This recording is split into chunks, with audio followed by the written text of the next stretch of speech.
Saya sempat untuk solat subuh, sunat subuh, tapi ada satu hari saya terlupa. Saya teringat lepas masuk waktu subuh. Bolehkah saya qada? Boleh.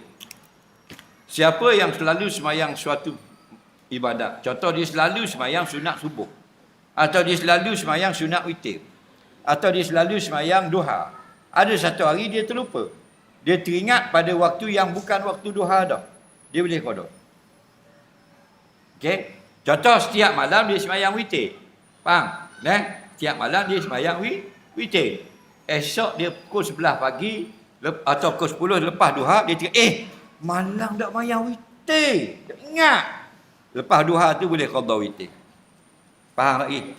Aku semayang sunat witir, qada. Cara dia.